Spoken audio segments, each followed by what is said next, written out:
allons-y. Alors, coup de foudre, c'est peut-être beaucoup dire. Moi, je suis pas tellement, et à l'époque, c'était pas des coups de foudre comme ça, hein, d'un seul coup, tac, tac, et, hein. Non, non. Moi, j'étais élevée dans un lycée mixte, donc avec beaucoup de garçons. Donc, il y avait surtout des copains, leur donner des idées. Hein, on était d'une naïveté, les parents ne nous parlaient pas, nous racontaient rien, ne disaient pas attention. Hein. Alors donc j'étais élevée vraiment. J'avais une grande amie depuis déjà la 6e jusqu'au bac, et un jour elle me présente un cousin d'une ville voisine qui était Rabat, au Maroc. Et puis là, non, ça n'a pas été pour moi le coup de foudre, c'est lui surtout. Et moi qui avais été élevée donc dans un lycée mixte, tous les hommes c'était plutôt des copains.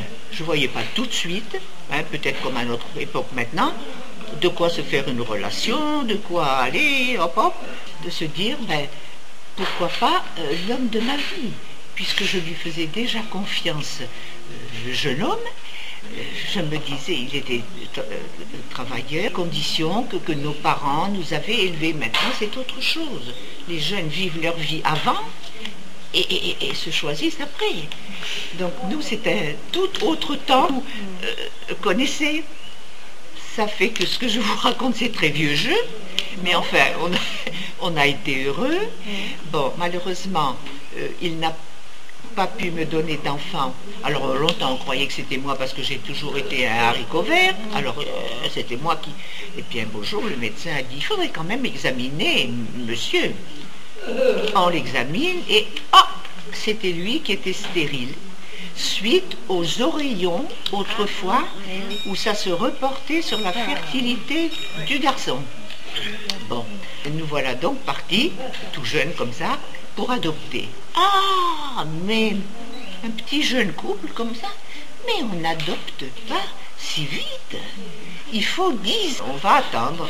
Alors moi j'avais ma liste de filles, et puis de temps en temps, hop, il y en a une qui sautait, il y avait un autre prénom qui me tentait, enfin voilà. Et voilà, commencer à regarder un peu ailleurs. Et vous allez voir de quelle façon nous nous sommes si bien quittés pour qu'il vienne peu de temps après me dire « Colette, devine ce qui m'arrive.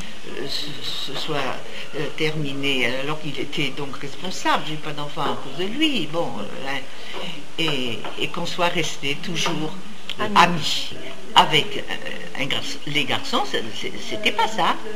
Voilà, jusqu'au jour où ma meilleure amie m'a présenté son cousin, donc là, c'était autre chose.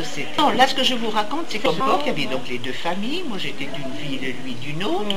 Et les deux familles étaient tout à fait d'accord. Et puis, c'était le même milieu, comme on dit. Non, parce que vous voyez, j'étais élevée dans un lycée mixte. Il y avait toutes les nationalités et toutes les pas richesse, mais tout ce qui comptait, c'était le sentiment et la sécurité qu'on pouvait avoir avec un individu. Et donc, voilà comment ça s'est fait. Tout pas toujours faire comme certains, j'allais dire une expression vulgaire, était plus haut qu'on gagnait. Il y avait de ça, mais les parents, hein, pas des vêtements ultra. Maman a fait travailler une petite couturière italienne. Hein, on n'achetait pas des... Soit quand il a fallu rentrer, ben, c'était le pays de nos parents, ben, rentrons en France. Même si nous nous sommes séparés en bon terme, on a continué sans histoire.